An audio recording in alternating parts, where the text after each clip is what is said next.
Selamat datang di channel BH Korslet. Jangan lupa subscribe agar channel ini bisa berkembang ke depannya. Dan jangan lupa tinggalkan jejak Anda di kolom komentar. Terima kasih guys. Bab 217. Keira berdiri dengan tenang di depan kamar Nyonya Horton tua. Selena dan Tuan Lee membuka pintu dan saat melihatnya, Selena tersenyum tipis. "Bibi Keira, apakah ada yang kamu butuhkan?" Keira berkata dengan tenang, "Ada sesuatu yang harus aku bicarakan dengan nenek, bisakah kalian keluar dulu?" Mendengar ini, ekspresi Selena berubah. Kemudian dia tersenyum dan berkata, "Tuan Lee sedang melakukan pemeriksaan fisik pada nenek buyut dan mencatat data, saat ini situasinya tidak begitu nyaman." "Benarkah begitu?" Tatapan Keira berubah lebih dingin saat dia menatap Tuan Lee. Tuan Lee, sambil memegang buku catatan, mengangguk dengan angkuh ke arahnya. "Ya, permisi." Keira mencibir lembut. Selena kemudian melihat sekeliling ruangan hingga matanya berhenti sejenak pada tanaman pot di balkon. Dia tersenyum dan bertanya kepada Tuan Lee, "Bisakah kita membawa Clivia ke kamar nenek buyut?" Mendengar itu, Fiona langsung berkata dengan cemas, "Clivia itu bunga kesukaan Nyonya Horton, dan tanaman itu dibudidayakan dengan kualitas terbaik. Kalau dijual, harganya bisa mencapai jutaan dolar." Mata Selena berkedip. Tentu saja, dia tahu itu. Dia ingat bahwa Nyonya Kok sangat menyukai Clivia, dan menghadiahkan tanaman itu kepadanya akan menjadi hal yang sempurna. Sambil mengingat hal itu, Selena menatap Tuan Lee dengan pandangan penuh arti. Tuan Lee lalu terbatuk. Memang, kehadiran Clivia di ruangan itu tidak ideal, itu mengganggu istirahat Nyonya Horton yang sudah tua, dan itu bisa memengaruhi pengumpulan data kami.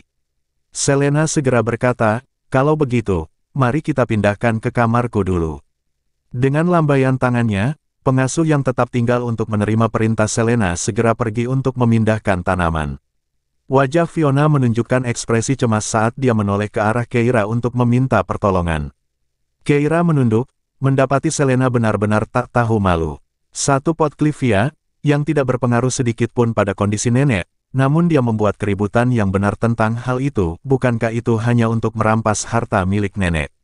Tapi, dia menyentuh dagunya sambil berpikir, lalu minggir setelah beberapa saat. Apa pentingnya jika benda itu dipindahkan ke kamarnya terlebih dahulu? Pada akhirnya, benda itu tidak akan bisa lolos dari keluarga Horton. Begitu dia memastikan apakah Cory Mills dan Ten Lee berkolusi, dia akan menangani masalah ini. Melihat Keira tetap diam, Fiona hanya bisa menahan rasa sedihnya dan menyaksikan mereka memindahkan tanaman itu. "Bersikaplah lembut, bunga itu rapuh." Selena dengan rakus mengamati Clivia dalam pot. Tak heran ayahnya selalu berpesan agar ia selalu menjaga hubungan baik dengan Nyonya Horton tua, pendiri Horton Group, yang hingga kini masih memegang saham di Horton Group dan mendapat dividen yang cukup besar setiap tahunnya. Kekayaan pribadinya tak terhitung, dan bahkan sedikit saja yang terlepas dari tangannya akan cukup bagi Selena untuk dipamerkan. Setelah memikirkan hal ini, Selena melihat sekelilingnya. Dia baru saja berjalan-jalan di ruangan ini belum lama ini, dan meskipun itu hanya kamar tidur, ruangan ini berisi banyak barang dari masa lalu. Sebuah gelang giok yang tak ternilai harganya telah ditinggalkan begitu saja di meja kamar mandi oleh Nyonya Horton tua, sungguh suatu pemborosan.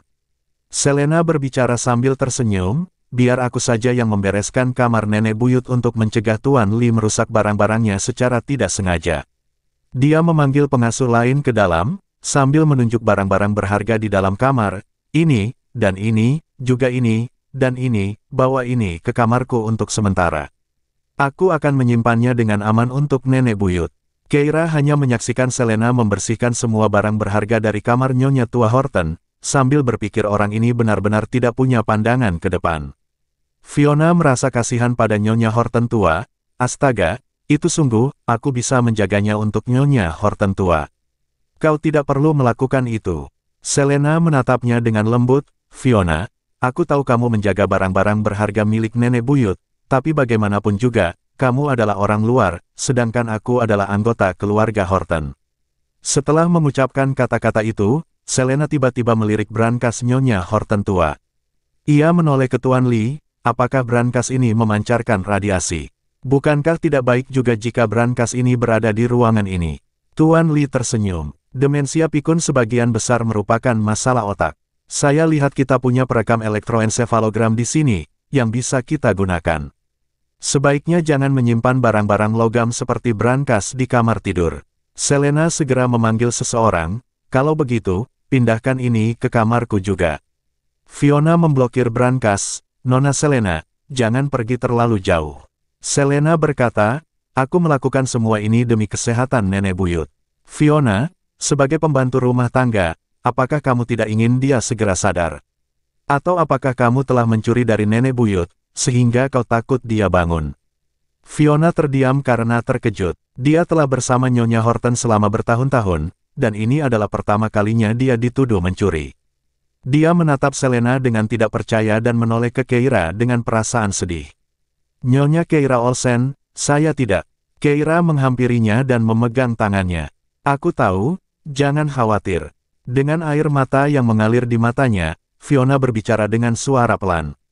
Dokumen-dokumen di brankas ini terlalu penting, kita tidak bisa membiarkan mereka mengambilnya. Mata Keira berkedip dan dia mengangguk. Kemudian, dia berbalik ke arah Selena dan berkata dengan acuh tak acuh, brankasnya terlalu berat, kamu mungkin tidak bisa memindahkannya. Selena mencibir, aku akan memanggil petugas keamanan untuk memindahkannya. Keira mengangkat alisnya. Tidak butuh waktu lama bagi Selena untuk memanggil 2 petugas keamanan. Setelah para penjaga mendengar perintah itu, mereka menoleh dan melihat Keira berdiri dengan aura mengintimidasi di samping brankas, dan kaki mereka pun lemas. Mereka lalu menoleh ke Selena sambil tergagap, Nona Horton, brankas itu terlalu berat, kami tidak bisa mengangkatnya. Selena tercengang. Keira terus menatapnya. Jika kau menginginkan brankas ini, kau dan Tuan Lee bisa datang dan mengangkatnya. Senyum di wajah Selena tidak berubah saat dia berbicara dengan riang, brankas itu mungkin tidak memiliki banyak radiasi. Lupakan saja, Keira mendengus. Sementara itu, di area parkir, Nathan dan Oliver sudah bergegas mendekat. Nathan langsung tersenyum pada Paman Olsen, Paman Olsen, kepada siapa kita berutang kehormatan ini? Paman Olsen tersenyum padanya lalu berkata dengan ringan, ku dengar Keira, putri Nyonya Olsen, menikah dengan Louis. Jadi, sudah sepantasnya aku mengunjungi Nyonya Horton tua, dan juga untuk melihat bagaimana keadaan Keira di sini. Begitu dia mengatakan ini, wajah Nathan dan Oliver menegang. Mereka saling bertukar pandang. Paman Olsen menangkap tatapan waspada di mata mereka dan bertanya dengan dingin, apa? Ada masalah? Mengingat konfrontasinya baru-baru ini dengan Keira dan fakta bahwa dia telah menghina ibunya, Oliver tidak dapat menahan diri untuk menyeka keringat dingin di dahinya. Tentu saja tidak, dia baik-baik saja. Paman Olsen menyipitkan matanya saat berjalan menuju halaman rumah Nyonya Horton tua, sambil berkata dengan santai kepada Louis, Nyonya Olsen dan saya adalah teman sekelas lama, dan putrinya, Keira, saya datang ke sini hari ini ingin mengakui dia sebagai putri baptis saya. Bab 218. Dahi Oliver dipenuhi keringat dingin yang semakin banyak. Jika Keira memiliki pelindung yang begitu kuat, apa harapan yang dimiliki cabang pertama keluarga itu? Di mana Louis menemukan istri seperti itu? Awalnya dia adalah anak haram, tetapi statusnya tiba-tiba melambung. Dia memandang Nathan untuk meminta bantuan. Namun dia melihat Nathan terbatuk dan tiba-tiba berkata, kirim pesan ke Selena, suruh dia membereskan kamar Nyonya Horton, dan tunggu tamu terhormat kita. Oliver segera mengerti maksudnya dan segera mengeluarkan ponselnya untuk mengirim pesan kepada Selena. Kemudian, dia mendengar Louis bertanya, Paman Olsen, apakah Anda akan makan malam di sini malam ini? Tidak, kata Paman Olsen. Kudengar ada dapur pribadi terkenal di Oceanion yang bernama Fragrance House, dan Alice sudah memesan tempat untukku. Louis mengangguk acuh tak acuh dan memandang ke arah halaman di depan. Dia melihat kasih sayang yang dimiliki Paman Olsen terhadap Nyonya Olsen dan cukup tersentuh dengan perlindungan sepihaknya terhadap Isla pada awalnya.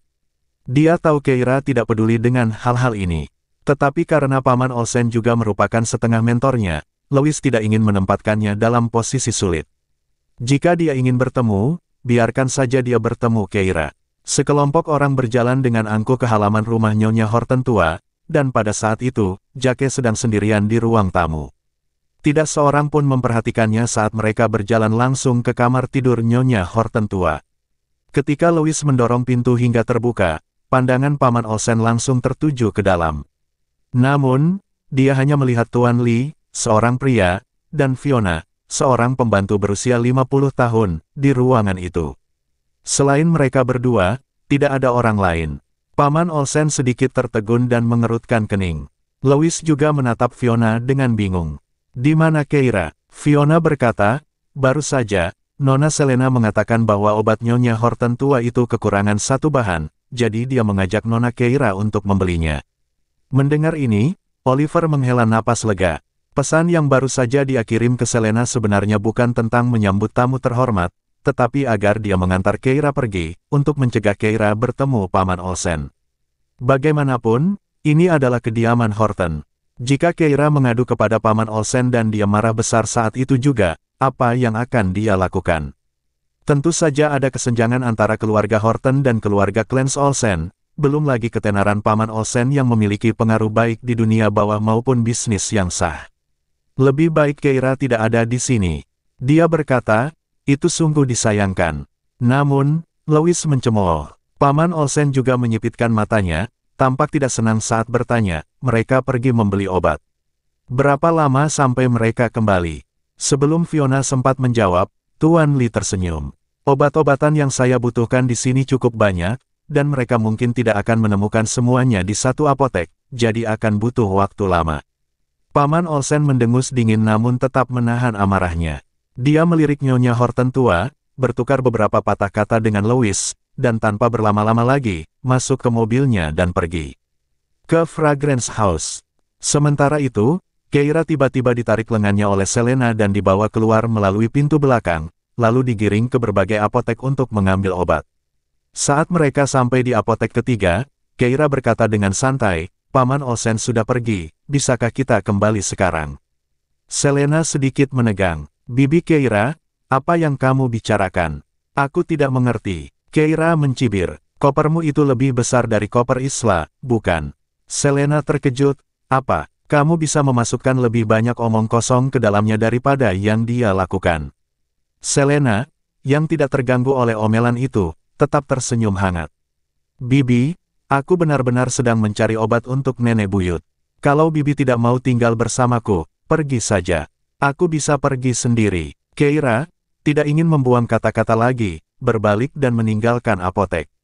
Dia memeriksa waktu, memanggil taksi di pinggir jalan, dan pergi ke Fragrance House.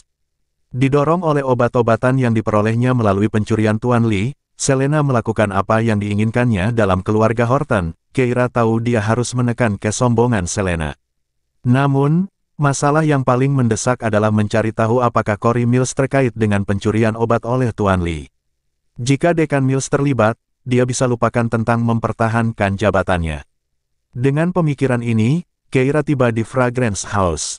Begitu dia masuk, dia melihat Cory Mills duduk santai di meja makan di luar, menunggunya. Keira berjalan langsung ke arahnya.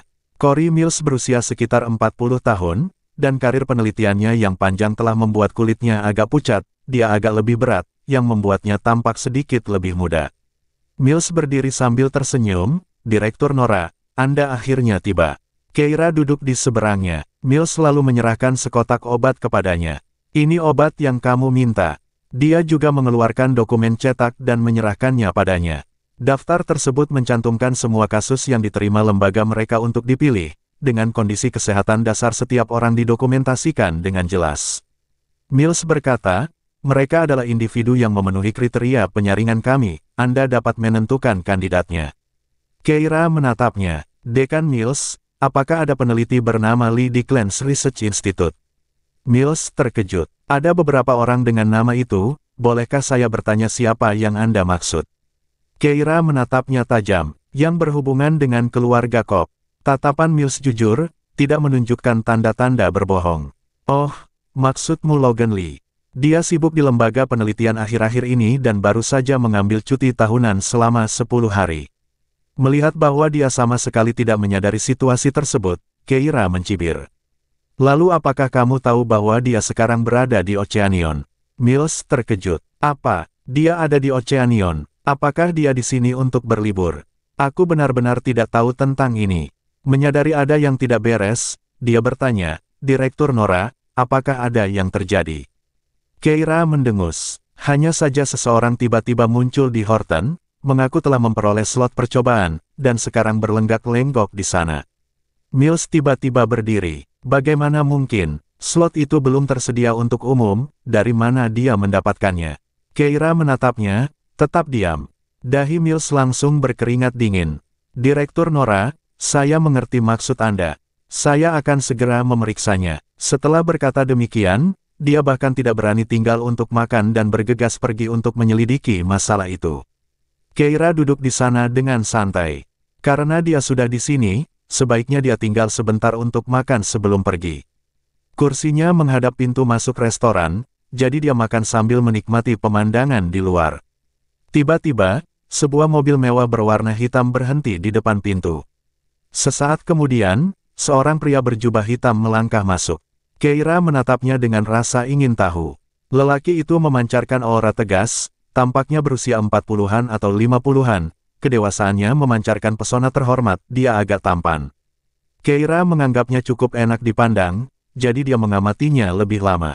Paman Olsen, yang baru saja masuk, segera menangkap tatapan itu dan menoleh untuk melihat, hanya untuk melihat seorang wanita muda sedang memperhatikannya dengan tatapan kagum. Tetapi ketika Paman Olsen dapat melihat wajah itu dengan jelas, ia tiba-tiba membeku di tempat. Bab 219. Untuk sesaat, ia merasa seperti melihat ibunya saat masih muda. Gadis itu sangat mirip dengan mendiang ibunya, dan dia merasa sulit mengalihkan pandangan darinya. Dia menatap Keira dengan ekspresi bingung, tanpa sadar bergerak mendekatinya. Saat Keira melihat pria parubaya yang tampan ini mendekat, dia sedikit terkejut. Dia melihat sekelilingnya dan tidak ada seorang pun di sana. Jadi, apakah lelaki ini datang menemuinya? Ketika dia merenungkan hal ini, dia melihat Paman Olsen duduk di depannya, menghadapnya. Keira bertanya, apakah Anda butuh sesuatu? Paman Olsen berkata, bukankah kamu yang menatapku pertama kali? Keira bingung, mustahil, dia hanya meliriknya beberapa kali, apakah dia sengaja memprovokasi? Keira terkekeh, saya hanya merasa Anda tampak sangat familiar, Tuan. Kebetulan sekali, suara Paman Olsen terdengar dalam dengan sedikit nada dingin, tetapi nadanya sekarang terdengar bernuansa kenangan. Aku juga, sudah lebih dari 20 tahun sejak terakhir kali dia melihat ibunya, setelah melihat lebih dekat, sikap gadis ini tidak sama persis dengan ibunya, tapi wajahnya sangat mirip. Dia tiba-tiba bertanya, bolehkah aku bertanya siapa nama belakang ayahmu? Keira bingung, dia merasa pria itu agak aneh, tetapi dia juga memberinya perasaan keakraban, yang membuatnya tidak ingin berbohong. Taylor bukan ayahnya, mungkin Paman Olsen, atau mungkin juga bukan, Nyonya Olsen tidak menceritakannya terakhir kali. Matanya dipenuhi kesedihan yang mendalam, jadi Keira tidak bertanya lebih lanjut. Setelah berpikir sejenak, Keira berkata, aku tidak tahu. Paman Olsen terkejut, bagaimana kamu tidak tahu? Karena aku belum pernah bertemu dengannya. Keira mengangkat bahu, aneh ya, melihat sikapnya yang riang, Paman Olsen tersenyum kecut dan menggelengkan kepalanya. Tidak, senyum di sudut bibir Keira menggambarkan kebahagiaannya. Benar, tidak masalah siapa dia. Memiliki ibuku sudah cukup bagiku. Paman Olsen bertanya, apakah kamu sangat dekat dengan ibumu? Sangat dekat. Sejak Keira mengetahui kebenaran tentang pertukaran bayi, hari-hari ini adalah hari-hari paling bahagia dalam hidupnya. Kegembiraan yang telah ia pendam membuatnya ingin membaginya dengan seseorang. Namun, ia bukanlah orang yang banyak bicara, dan daftar orang yang bersedia ia ajak bicara pun pendek. Sayangnya, Louis akhir-akhir ini disibukkan dengan masalah neneknya, dan ia merasa tidak enak membicarakan kebahagiaannya sendiri. Melihat orang asing ini, dia tiba-tiba merasakan keinginan kuat untuk berbagi. Sambil menatap Paman Olsen, ia mulai berbicara perlahan. Kau tahu, ibuku adalah ibu terbaik di dunia. Sejak aku kecil, jika aku mendapat nilai jelek di ujian, ia tidak akan memarahiku, ia bahkan akan membelikanku kue untuk menghiburku. Ia tampaknya tidak pernah menginginkanku menjadi sesuatu yang istimewa, hanya ingin aku selalu bahagia dan gembira. Itulah filosofi Ibu Olsen dalam membesarkan Isla sejak kecil. Keira telah bermimpi berkali-kali bahwa dia adalah Isla, dihibur dengan lembut oleh Nyonya Olsen, dipeluk dalam pelukannya. Mimpi-mimpi itu membuatnya merasa bersalah seolah-olah dia telah mengambil sesuatu dari Isla. Bahkan sedikit rasa iri pun tampak tidak pantas. Tetapi sekarang dia mengerti bahwa itu bukan mimpi. Keira menambahkan, saya menikah, dan ibu saya tidak pernah sekalipun meremehkan saya karena menikah dengan cara yang buruk. Ketika ia mendengar suami saya seorang gelandangan, ia hanya akan tersenyum lembut dan meminta saya untuk membawanya pulang agar ia dapat melihatnya. Dia terus saja berbicara tentang banyak hal. Baru setelah dia menyadari wajah tegas pria setengah baya yang tampan itu melembut, dia tiba-tiba tersadar. Maaf, aku terlalu banyak bicara. Paman Olsen, bagaimanapun, tidak keberatan, dan ketika ia menatap wajah ibunya, ia pun teringat akan ibunya sendiri. Matanya dipenuhi kerinduan ketika ia berkata perlahan, ibumu memang hebat, tetapi ibuku lebih hebat lagi. Keira tertarik. Sebagai anak mama, dia tidak bisa membiarkan tantangan itu berlalu begitu saja.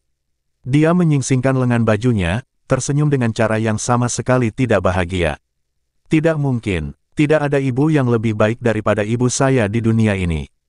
Paman Olsen mengerutkan kening. Aku belum pernah melihat ibu yang berpikiran lebih terbuka daripada ibuku. Itu karena kau belum melihat banyak hal, Keira mengejek. Ibuku tidak hanya baik, dia juga cantik. Paman Olsen membalas dengan dingin, ibu saya bahkan lebih cantik. Dia dikenal sebagai wanita tercantik di zamannya. Keira berkata dengan nada meremehkan, jika kamu bisa bertemu ibuku, kamu akan tahu, tidak ada seorang pun yang bisa menolak pesona ibuku. Paman Olsen bingung. Dia malah jadi penasaran. Kalau begitu, kenapa kamu tidak mengajakku menemuinya? Baiklah, ayo kita berangkat sekarang juga. Keira berdiri, terpacu oleh keinginannya untuk memamerkan ibunya ke seluruh dunia. Suasana di antara keduanya tiba-tiba berubah tegang, dan pelanggan lain menoleh untuk melihat ke arah mereka.